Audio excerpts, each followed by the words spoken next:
Indian geography के one liner question से related ये है हमारा पार्ट 3। इससे पहले हमने 50 क्वेश्चन जो है कंप्लीट कर लिए हैं। अगर आपने नहीं देखे हैं तो आप चैनल पर जाकर चेक कर सकते हैं।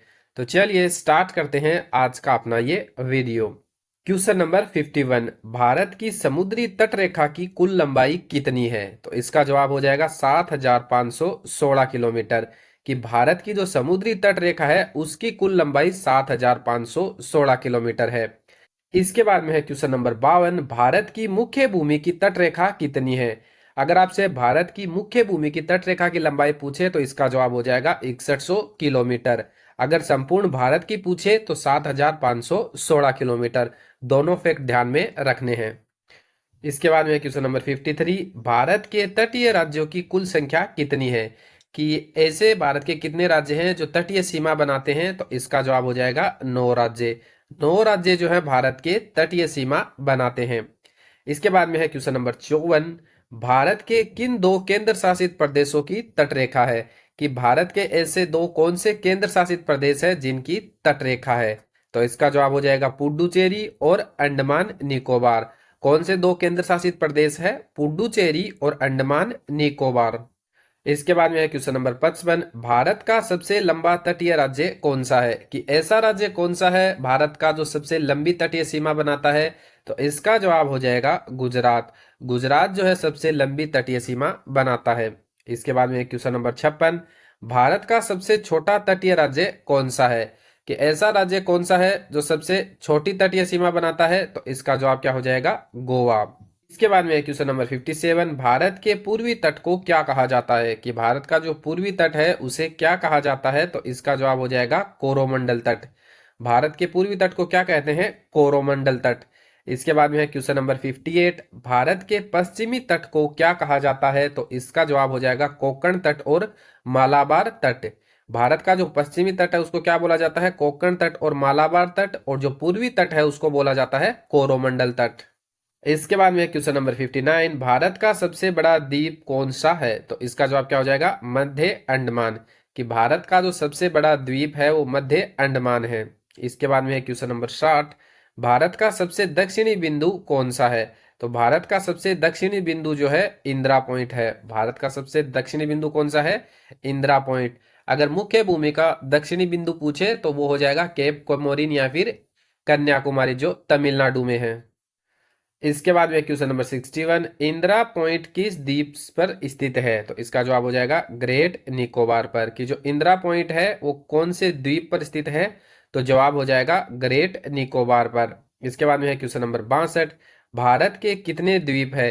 कि भारत में लगभग कितने द्वीप है? तो इसका जवाब हो जाएगा लगभग भारत में 1382 द्वीप है। कितने द्वीप है? 1382। इसके बाद में है क्वेश्चन नंबर 63, अंडमान एवं निकोबार द्वीप कहाँ स्थित है? तो इसका जवाब हो जाएगा बंगाल की खाड़ी में। कि अंडमान और जो निकोबार द्वीप है वो कहाँ स्थित है? तो इसका जवाब हो जाएगा बंगाल की खाड़ी में। इसके बाद में है क्वेश्चन नंबर 64, लक्षद्वीप कहाँ पर स्थित है? तो इसका जवाब क्या हो जाएगा? अरब सागर में।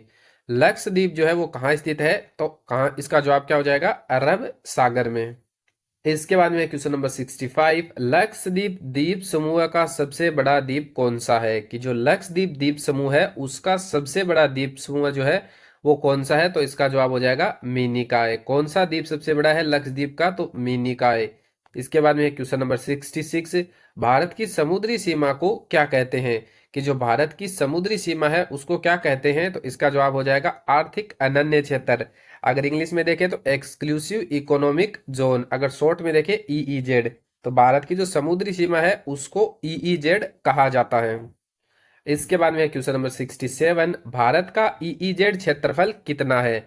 तो इसका जवाब क्या हो जाएगा? लगभग 2 मिलियन वर्ग किलोमीटर।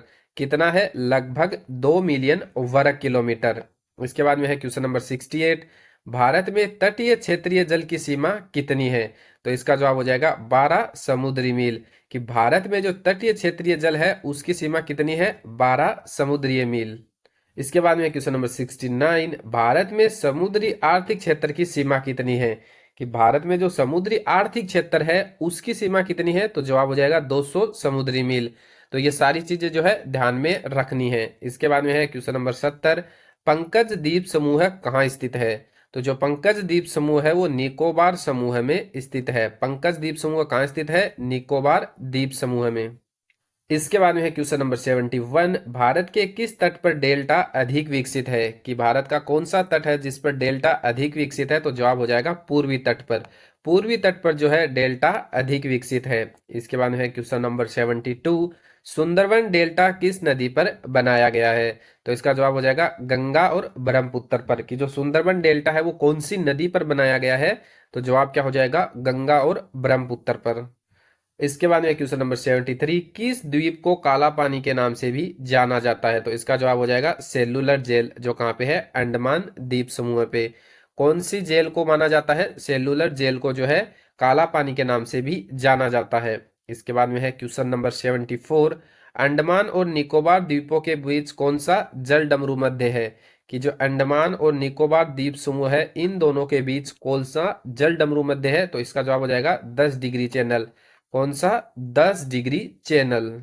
इसके बाद में है क्वेश्चन नंबर 75, लक्षद्वीप द्वीप समूह किस प्रकार के द्वीप है? तो इसका जवाब क्या हो जाएगा? कोरल द्वीप। कि लक्षद्वीप जो द्वीप समूह वो किस प्रकार का द्वीप है? तो इसका जवाब क्या हो जाएगा? कोरल द्वीप। तो आज के वीडियो में हम यही 25 क्वेश्चन पढ़ेंगे। अगर आपको वीडियो अच्छा लगा है तो वीडियो को लाइक करें और इस टाइप के वीडियो देखना चाहते हैं तो चैनल को सब्सक्राइब जरूर करें।